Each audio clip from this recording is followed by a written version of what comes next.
Hello, this is Danny, and I'm doing an updated video tour of my 2012 Gretsch Brooklyn set. I've been getting some questions from different people on Facebook and YouTube about different things of this setup, because I've been using this setup a lot more frequently than the 18 by 16 inch kick drum setup. So figured it was time to do another tour here. The difference between this tour and the previous video is the bass drum size and the cymbals and some of the hardware. So the sizes are 22 by 14 on the kick drum. The tom is 12 by 8. That's the same as the previous video, as well as the floor tom is 14 by 14. Snare drums I change all the time, but for this video I've got the Gretsch 130th anniversary 14 by 6.5 snare. All the cymbals are Zelgin, so we have 14-inch Crope hi-hats, 19-inch K dark thin crash, a 21-inch K custom organic ride, and a K Con 18-inch crash.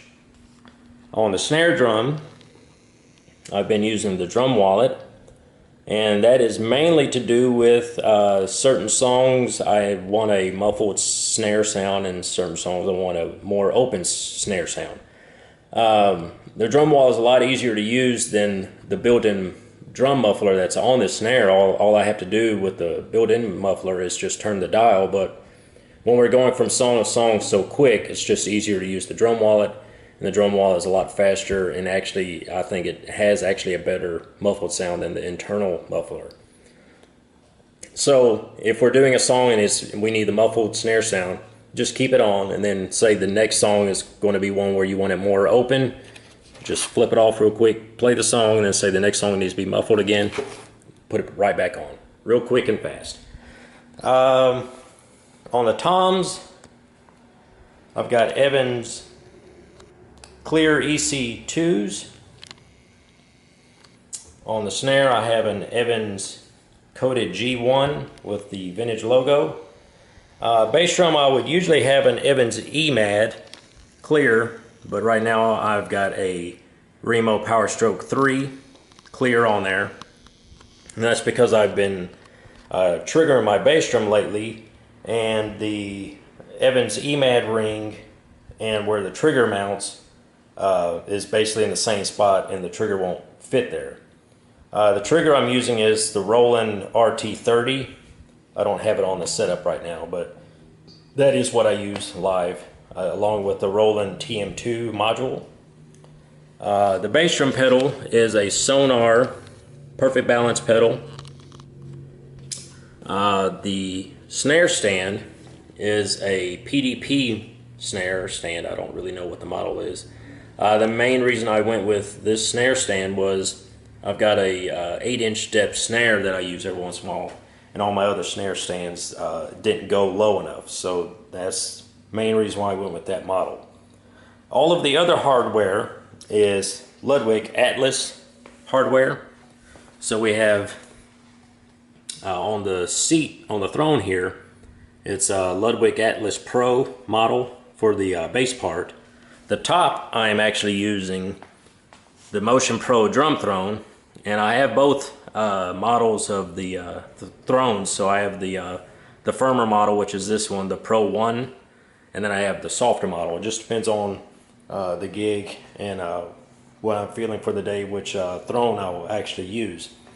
For all the other hardware, it's the Atlas Classic Ludwig. So we have the hi-hat stand, a straight stand here, and then this is a boom stand, but right now I've got it converted as a straight stand. So some gigs I will use this as a boom. It just depends on the floor space I have.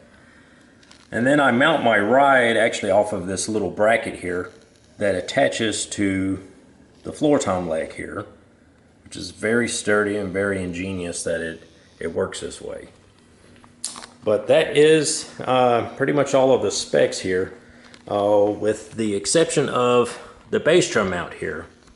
Gretsch on the Brooklyn series, on the bigger sizes, they don't offer a bass drum mount for the toms, which I actually do prefer the toms to be mounted on the bass drum. So I'm using the Ludwig Atlas Arch here, which basically all you do is replace two lugs. Doesn't matter where you want, it just depends on where you want to mount the brackets onto. I mount them on top of the bass drum. So you remove these two lugs, add the Ludwig lugs here, and then this mount goes into these poles here. And then it just, this way you keep the bass drum undrilled and unmodified. All you have to do is, if you ever want to go back to the original, you just replace the lugs, put the original lugs back on, and then it's back to stock and the way it was. For the rug here, I'm using the Black Widow drum web. And I've been using the Black Widow drum web now for a few years. In 2012 is when I started using them. And this is actually the first, this is still the original one here from 2012. So you can see it's still in great shape. I have another one that I keep in my drum studio room. But that is the tour here of the bigger bass drum setup.